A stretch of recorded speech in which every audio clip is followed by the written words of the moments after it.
Hey y'all, it's Amanda and this is my Texas Zone 8 garden, and today we are in the shade garden and we are going to be filling out this beautiful vintage planter with some amazing shade loving plants.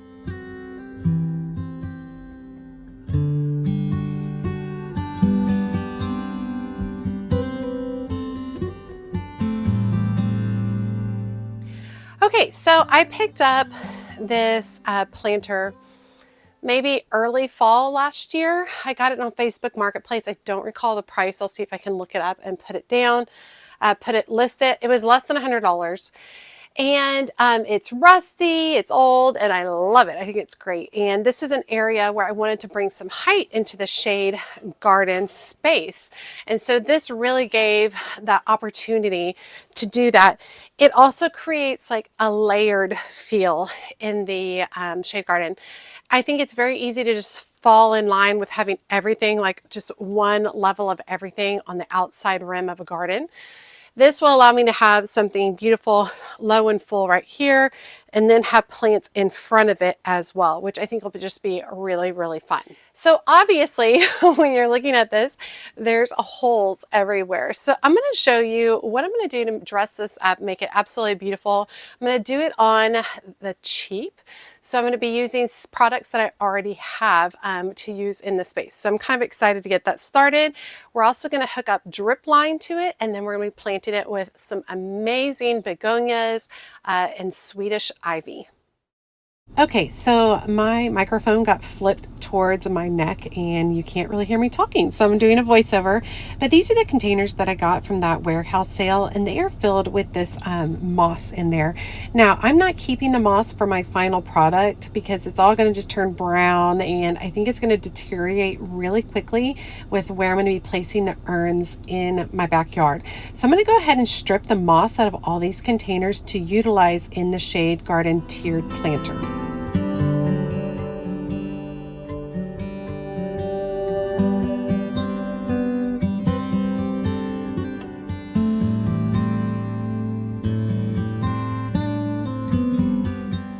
Okay, so I got a big box of it to start off with.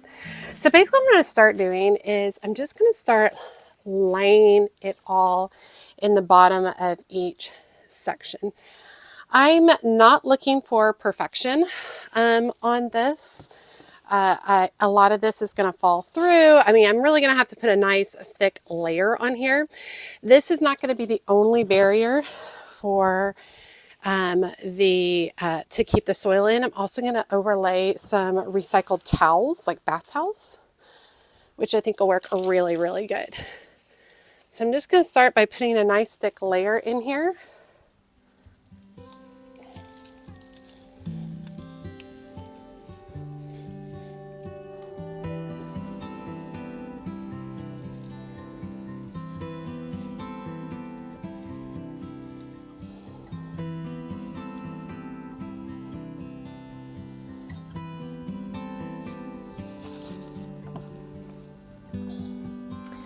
And I wasn't going to use this stuff anyway, so this works really great to be able to reuse it. I'm going to take some pieces, I'm going to come up the sides like that.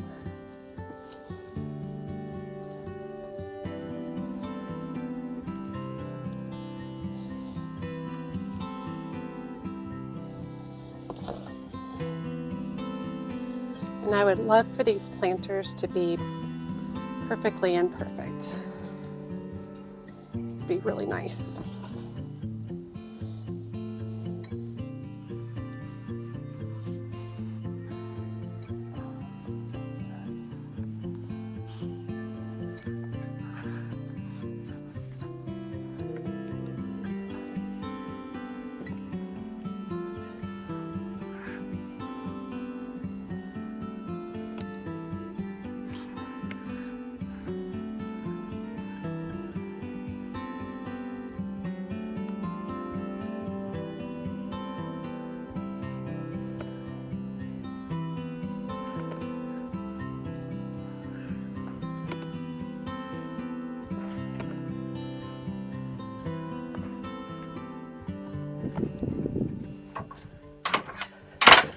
Okay, So I think this is a good start. We're going to have to put more moss in as I continue to work, but I want to go ahead and show the next step. So the next step is basically to I'm taking these old towels that we use for like spray paint and like all that kind of stuff. And obviously they're towels, so water can pass through. And I'm going to go ahead and lay these in here on top of the moss. And then we will top these with soil, and then we will tuck in and add more moss to the towels. Now you could use plastic bags, you could use cardboard.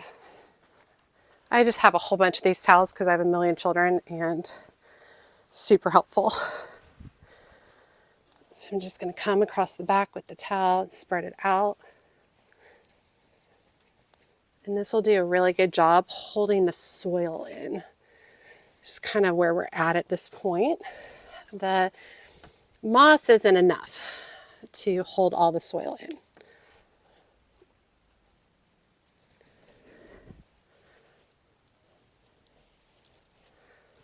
And you can cut your towel apart if you want. I've used this for hanging baskets. I've used this for like wicker baskets that I turn into planters. Use this technique with old towels a lot. And if you don't have old towels, you can get them for real cheap at the thrift store.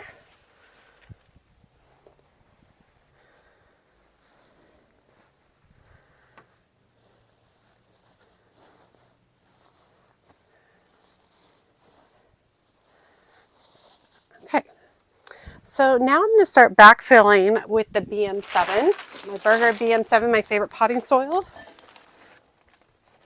And I'm going to be careful as I start towards the back because I want to get around the edges with the soil. I think it would be best to like have the towels out first.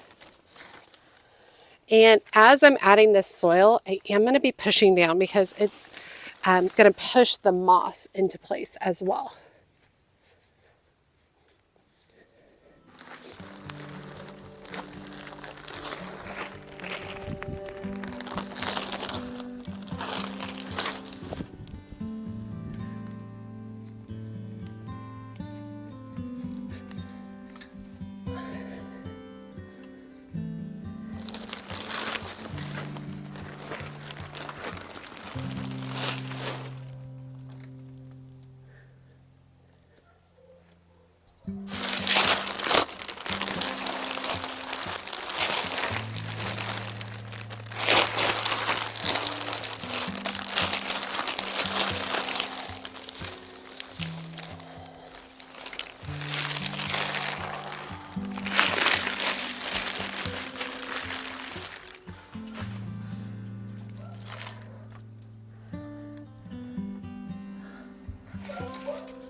Okay.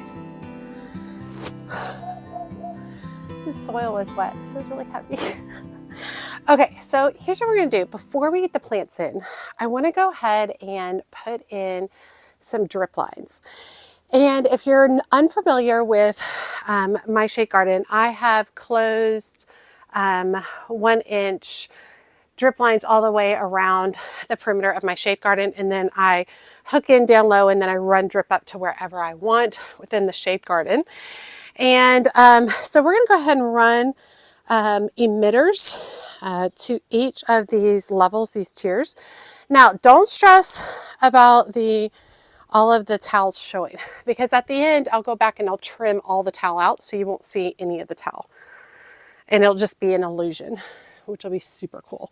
Okay, let me get started on the drip lines. Okay, so what I have first is my closed tube. There's no emitters, drip lines right here. What I'm going to do is I'm going to put a straight line coupler or barbed on here, and I'll put up a picture so you can see what it looks like. Put it on in here, and then I'm going to poke a hole in the big pipe that runs down low and insert this. All right, and then I'm going to make sure that I have enough of this to get all the way to the top, just like that. And then from this single line going up, I can run additional emitter lines off. Okay, so I've got my line, got to open it up. And I'm going to insert basically a T where it goes into one line on one side, goes to the other side that I just cut. So now that line is connected back off again. And then it leaves one area right here that I can run emitters off of. So let's do that. Okay, so I've got my 1/4 inch tubing with emitters every 6 inches. So I'm going to put the end in over here. And then I'm going to make sure I have a good amount of emitters to run through the area. Cut that off. So the emitters will basically pin them down so that it goes like that all the way across. Now the end of this line is open, so I do need to insert a goof plug right here so that the water doesn't just spill out everywhere. Just like that. And I'll do this for each level.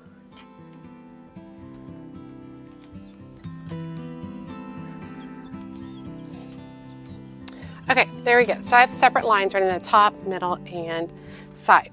For now, I'm going to pull them out of the way, off to the side while we do some planting. Okay, I'm going to start by adding some plant tone to each of the levels so that I have fertilizer in each one.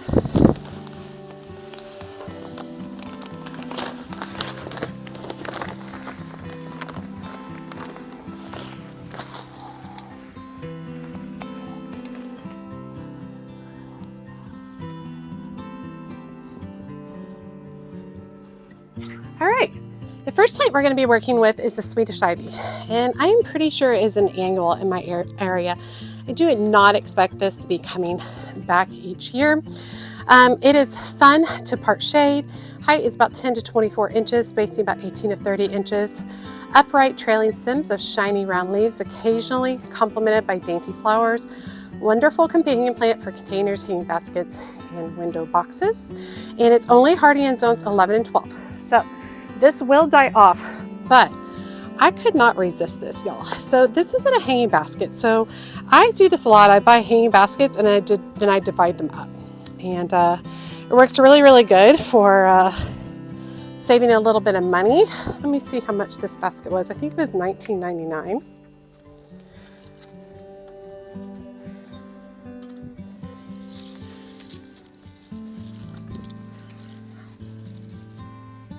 All right, so I take the hanger off, and then the next thing I'll do is I'll kind of turn this whole thing upside down. Yeah, this was $19.95 at Homegrown, and you can see that it has just overrun with roots. I'm going to use my hoary knife to divide this out. All right, so I'm just going to use the serrated edge of my hoary knife to come in here and basically just cut all the way across. There are multiple starts in this container. Alright. And then we'll just kind of gently start working it apart. I'm also probably going to divide another one.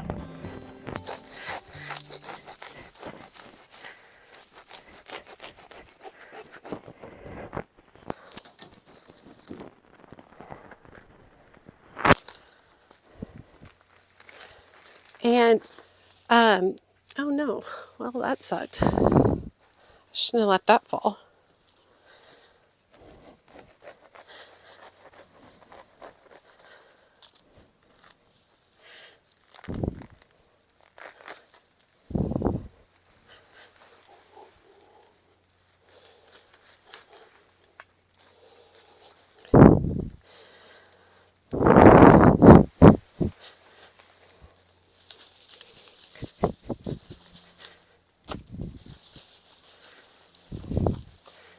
Gently try to start working this apart.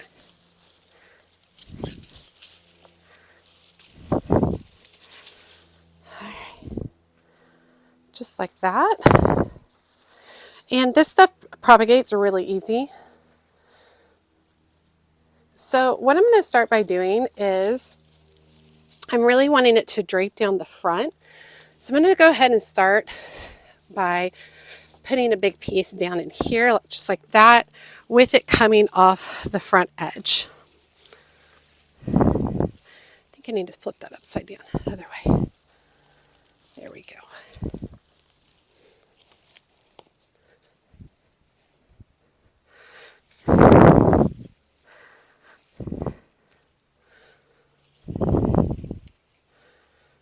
It snaps really easily. Okay. All right. So we've got another piece.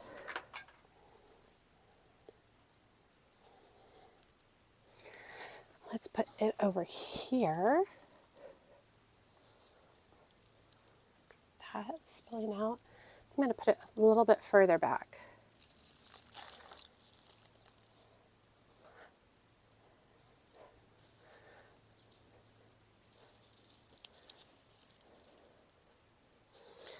All right, I got another part. And wherever this stem touches soil, it's going to grow roots, which is awesome. Put one other one over this area. All right, sweet. Cool. So I divided that up and used it in multiple locations. I like that. Looks good. Okay, next thing I want to do is utilize some of these tuberous begonias that I got from Proven Winners. They are Proven Winners. I got them from Covington's. They are absolutely gorgeous. This first one, well, okay, so let me tell you, what I'm really wanting to do is I'm wanting to have these beautiful begonias in here to really enjoy and kind of look at in more of a scientific process. So I'm going to keep all the labels with each of them. I think I might backfill with some additional impatiens, but I really want to focus on these beautiful begonias as the main centerpiece of the design. So I'm going to start by tucking one of them up here. This particular one is Rose Petticoat tuberous begonia. Tuck that back there. And these only get about 8 to 12 inches tall. This next variety is Nonstop Yellow. Okay, the next variety I got is Double Delight Primrose, and this one's a little bit taller at 8 to 14 inches tall. And I'm going to kind of just like angle it right around here so that it can spill out of this container. This next one is like Fire something. I don't see where the tag is, but I'll put it below.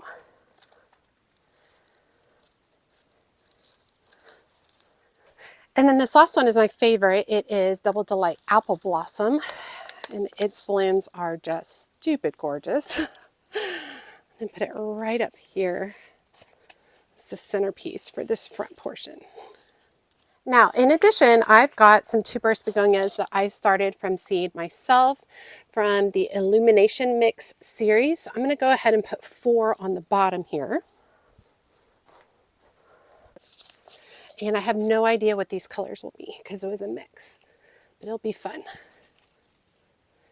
And my goal with all of these begonias is to dig the tubers up at the end of the season and store them over winter so that I have more and more begonias every year.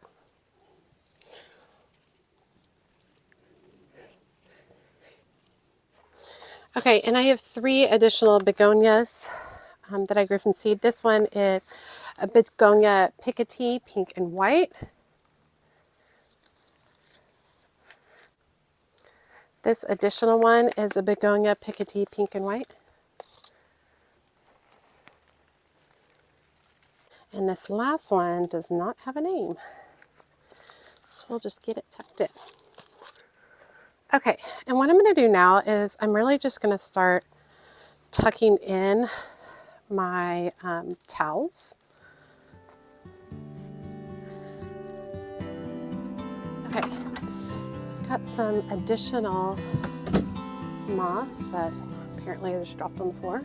And I'm going to kind of work it around the edges here.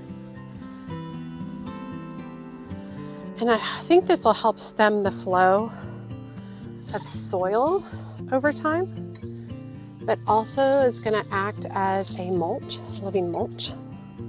All right, let's go ahead and put in the drip lines. And I'm just basically going to be using a landscape stake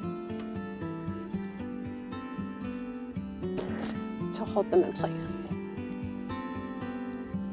Just like that. Okay, and then I think continuing to go in and topping the soil with moisture, topping the soil with the moss would be helpful, especially along these edges here. And pushing the moss down too. I'm just really hoping that's kind of like has just like a really wild, natural look to it.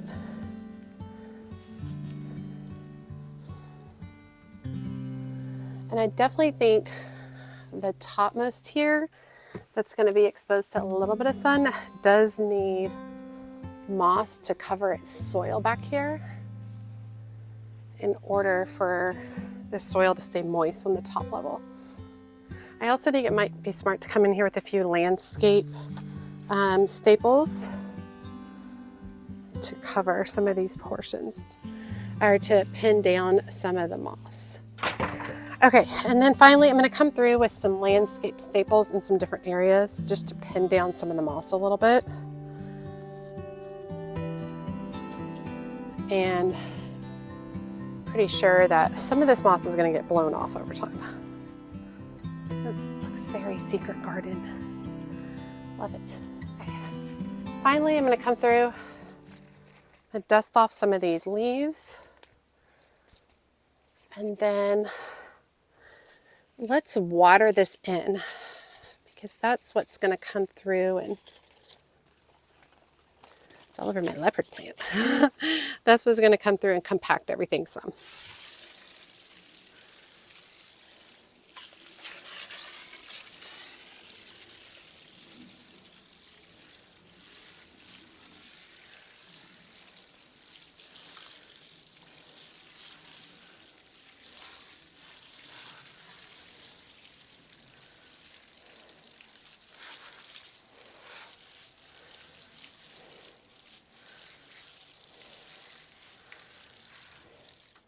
Okay, isn't that just lovely? It's hard to shoot film in here. The angle was weird. So definitely a secret garden feel. That's what I wanted. Look at those begonias. And these will get about like 12 to 14 inches tall, and they'll fill out that space. And then the goal will be, look at this guy, it's the apple blossom. The goal will be each late fall, I'll dig all these up and save the tubers, and hopefully the tubers will be able to be divided, and I'll have more and more begonias each year where I can just be filling this space with begonias. I really like the use of the Swedish ivy. Now I know that it's, an annual for me, but it's going to last a while. And it should do really great. And hey, and if it goes wild and takes over everywhere, that's fine, because it will die back during the winter, will be killed off. So, and I love the rough moss. Like I even love the pieces like hanging. I think it just looks so good. Look at that little corner. Only have to do that planter right there, and this corner is good to go. Love it. Okay, so my microphone flipped again and was against my throat, so you can't hear what I'm saying, so I'm doing a voiceover right here. But I hope you guys enjoyed today's video. I have been thinking about this planter for quite a while, so it's really refreshing to see it coming together. To use so many materials for the second time around, I think is really great, with the idea of saving these begonias at the end of the season and overwintering them, and then maybe dividing and getting more for next season. I love the idea of just continuing to fill this container with lots and lots of begonias and trailing ivy. So really, really love it. As always, make sure you hit that like button and comment and subscribe to the channel. Every time you guys comment, it really helps grow the channel so much. So drop me a comment below and let me know what your thoughts are regarding these begonias and regarding the moss that I put on here. I don't think you'd have to do moss. I think you could do mulch as well, which would be really cool. But something, an alternative for saving a little bit of money worked really, really well for this particular container. So I'm just really happy with it. And make sure you check out my social media outlets, including Instagram, Facebook, and TikTok. As always, she's a mad gardener or a decorator or anything else that she wants to be. Thanks, y'all.